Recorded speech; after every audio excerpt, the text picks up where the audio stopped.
a lot of these workers want a pay rise. Are you going to give it to them? Well, that's something that obviously our Treasurer is working through the unions with, and that'll be something that he'll continue to have discussions with them about. That's something that I know is important to frontline workers, and it's something that I know the Treasurer is engaged with them on.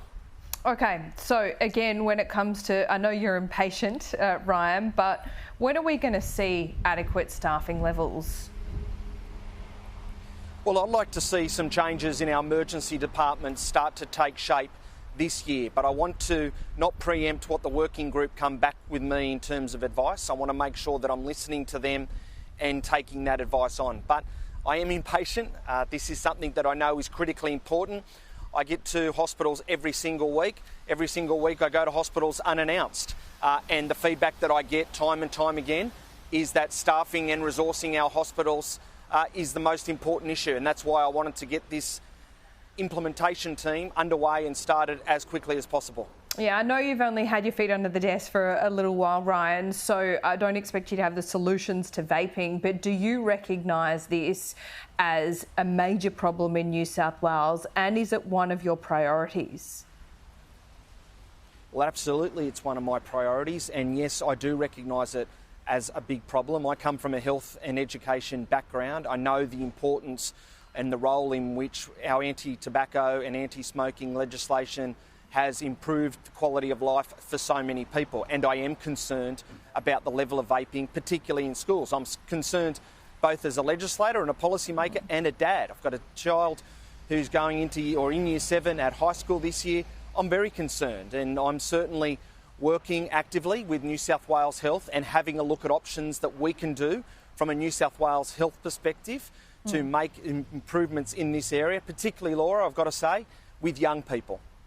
Yeah, the anecdotal evidence is actually terrifying coming out of schools from teachers, school principals saying that it is happening even in primary schools.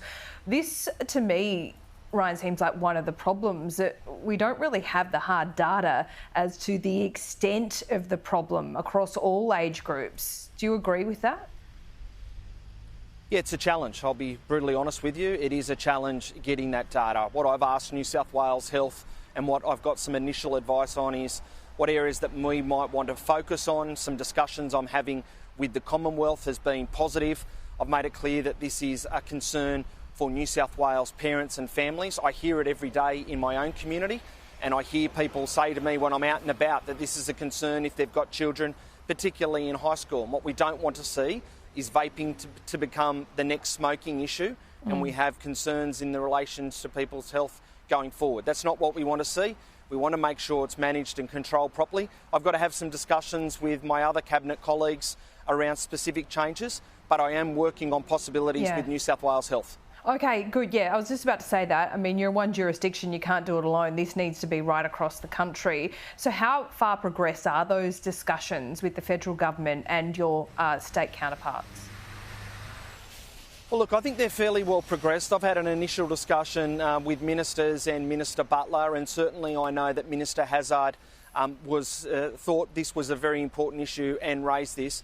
I think there'll be more to say from a Commonwealth level going forward. I've also had some discussions with my South Australian colleague Chris Picton around what his state's done in terms of some of their reforms, and I'm having a look at that and having a New South Wales Health look at those options as well. Oh, right, so you're looking at banning it in outdoor areas, which is the central part of what South Australia's done?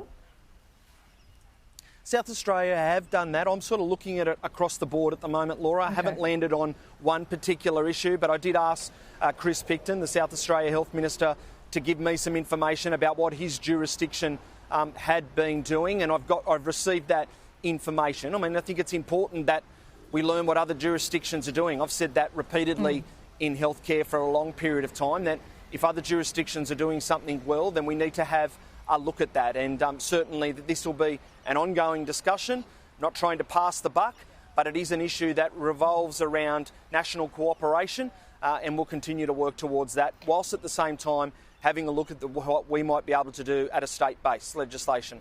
Nice one, Ryan. Looking forward to having further discussions on that with you. Thanks so much for your time. Thanks a lot for having me.